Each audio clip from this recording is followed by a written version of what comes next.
Kapan pandemi COVID-19 berakhir? Ini kata Menkes Budi. Menteri Kesehatan RI Budi Gunadi Sadikin komentari terkait pertanyaan yang sering dilontarkan masyarakat terkait prediksi berakhirnya pandemi COVID-19.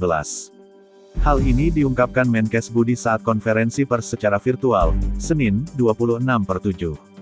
Banyak orang bertanya ke saya, kapan pandemi ini akan berakhir?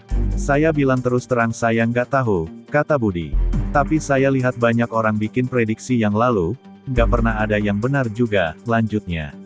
Namun, Menteri Kesehatan tetap optimis pandemi ini akan selesai dengan kita patuhi dan disiplin protokol kesehatan.